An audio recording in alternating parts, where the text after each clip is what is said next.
Welcome to Kinder Things. I'm your host, Mike Shaw, and on this podcast, we're embarking on a journey to get a glimpse into the wondrous world of kindness. I'm as excited as you are to meet new guests, hear their stories, and learn from their insights. Just trying to make this podcast a platform for the little things, because that's where we see the real magic of life at work. Thanks for listening.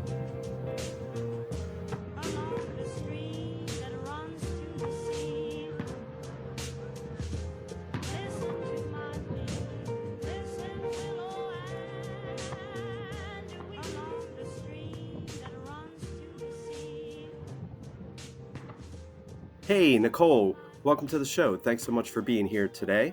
Thank you for having me, Mike. I'm super appreciative of you considering us for your podcast. Yeah, and you are in San Diego, correct? We are in San Diego on Adams Avenue in North Park. Great. How's your day going over there today? So far, it's not too bad when you have 22 kitties surrounding you at your job. You don't get a lot done, but it's a very good experience. Nice. Yeah, and today is Wednesday, October 30th, as we're recording this, which is Mischief Night 2024. And yesterday was October 29th, which I heard through the grapevine is National Cat Day. I know you are familiar with cats as you and your husband, Chris, are co-founders and co-owners of an amazing establishment in San Diego called Whiskers and Wine Cat Cafe. And I was hoping you would tell us a little bit more about the establishment, how the idea was born, how it got started, and where you are today.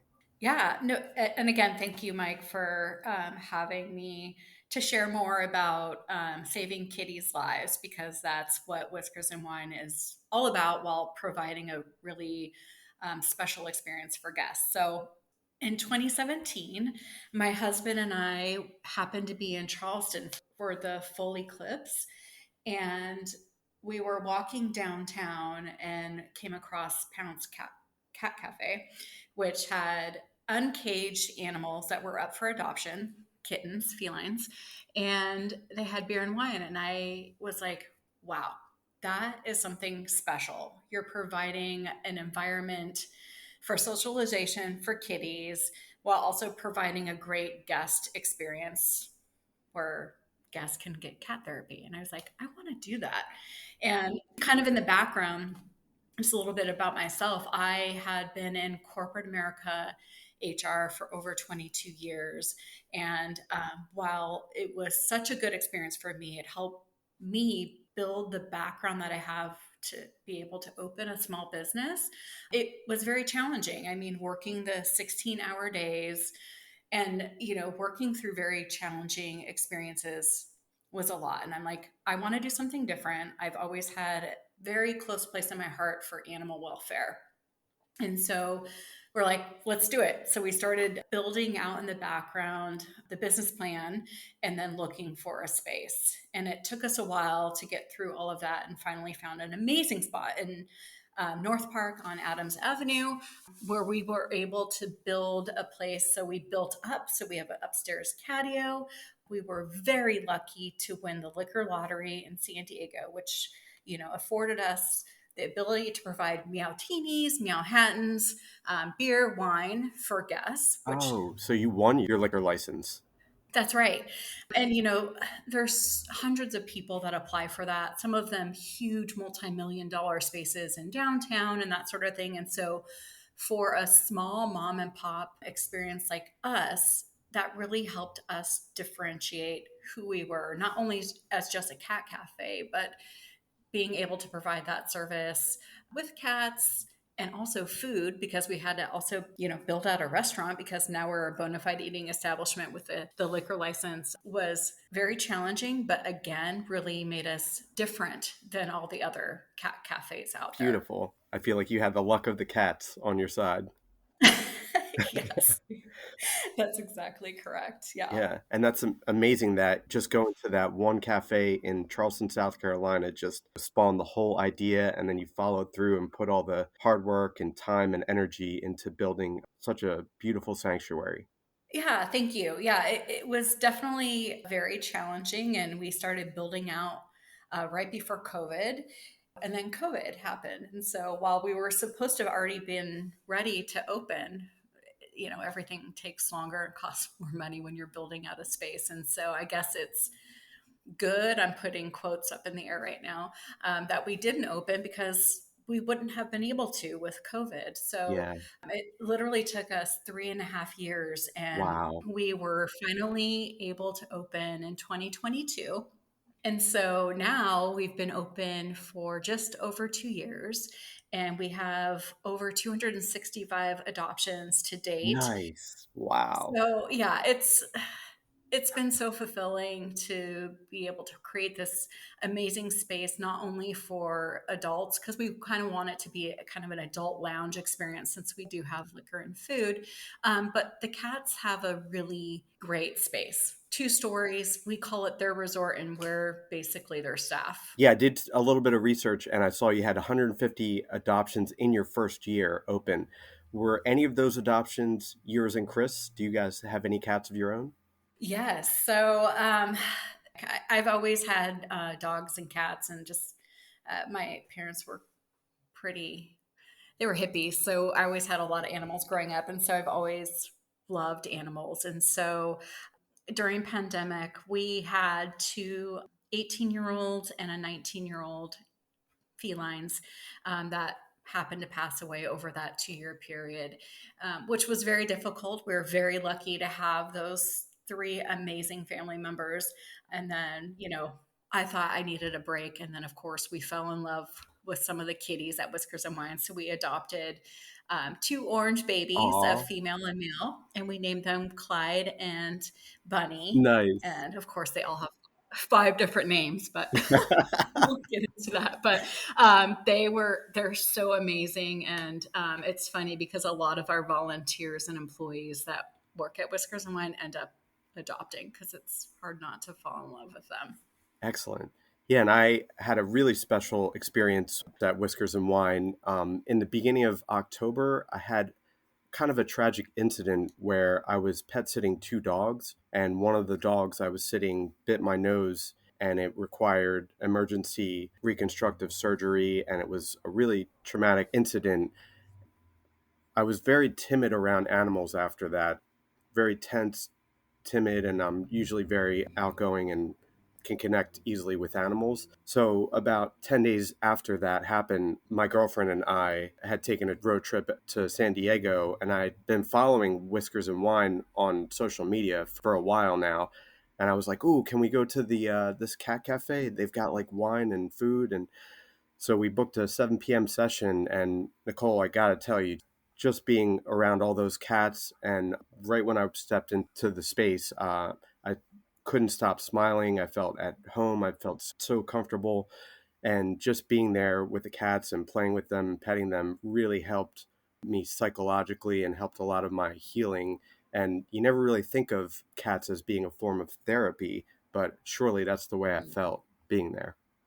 Oh, well, one, I'm so sorry that you had that awful experience with a dog, and I'm glad that you could have a good experience at Whiskers and Wine. And we do call it cat therapy, and there is a lot of physiological response to animals and petting them. And that's why not only as guests are visiting Whiskers and Wine, are they helping socialize the felines. And, some of them, it takes a while to get out of their shells. So they are getting their own therapy to be ready and, get the social media we're able to provide them to be adopted. But we are also receiving so much psychological, physiological response from just petting them and hanging out with them in a open space that is much different than a shelter. And of course, we support all of the shelters that are out there because they're all trying to save animals. But we're very proud that we're able to provide this unique experience for the animals so that they're not in a cage and they can live upstairs and downstairs and have their like little free hidden areas with the cat cave that we have for them to have a different experience and be happy. Excellent. Do you have any sort of events that happen there, like cat trivia night or any special cat events? Yeah, absolutely. So every Saturday and Sunday, we have cat yoga at 10 a.m.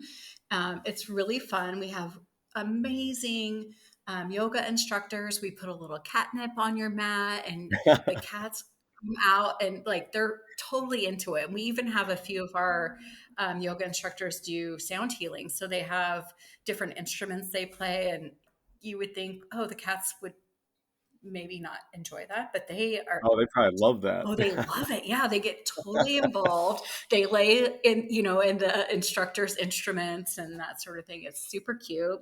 So that's one thing we do every weekend. Oh, that's so great.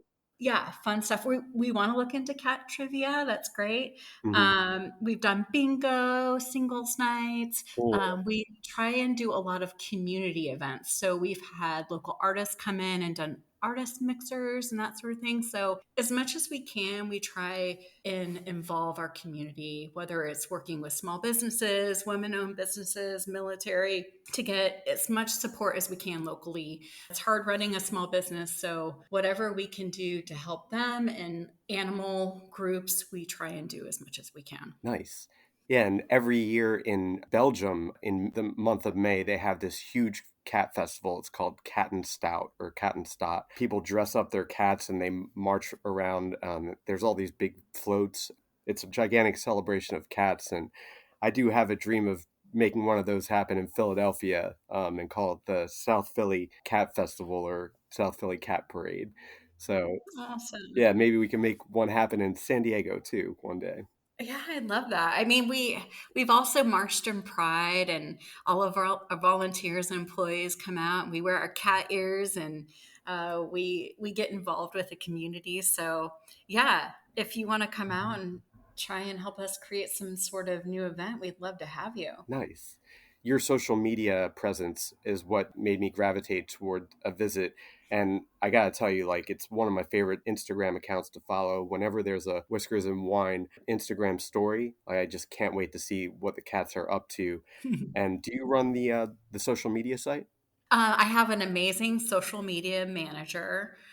His name's Justin. He's a community cat person who's done TNR and helped rescue cats. And he's created this new app. There's facial recognition for cats. So if you're a community organizer and trying to just follow up on a cat, maybe you're out there feeding your local community cats and or you have a lost cat, it's a great new thing that he's put out there. And it's always awful to have a cat that gets lost, and so Yeah. something to help support that is amazing. And I'm happy to like send you some things that you can share when we post this, just to put that out there for the community. Yeah, I'd love that. And listeners, please follow Nicole and the cafe at Whiskers and Wine Bar on Instagram. It's an amazing account, so you'll find a lot of good cat content. We are living in the golden age of cat content. The other day, I saw a new alcoholic beverage for cats, a cat teeny, where it's like a churu, some dried bone broth, and like the juice from a can of tuna, and you put it in a martini glass, and cats drink it up. They love it. That's amazing.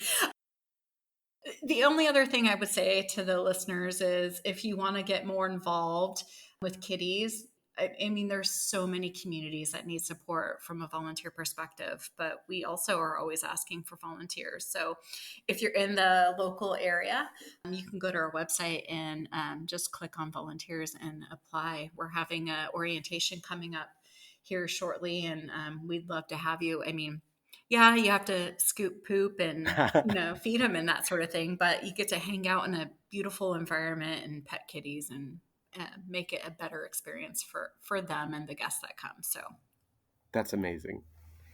Looks like we're winding down here, and at the end of every episode, I do ask the guest to pick a number between 11 and 320. I will pick 21, my favorite number. All right. Let me turn to page 21. I have this pocketbook of kindness here. Every page has a different quote.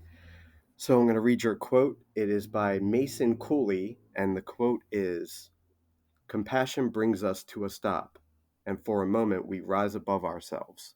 Mason Cooley. Love it. And I also have another quote that I found I want to share with you. It's by an Anatole France, and it is, "Until one has loved an animal, a part of one's soul remains unawakened." Anatole France. Hashtag the truth. Cool. Well, Nicole, thank you so much for taking the time to talk today. Thank you so much for putting all the time, energy, and love and resources into Whiskers and Wine. And listeners, please, if you're ever in San Diego or you need an excuse to travel to San Diego, please stop in and see Nicole and all the cats. Thank you again for the opportunity. It's been a pleasure, and hopefully you can come visit again soon.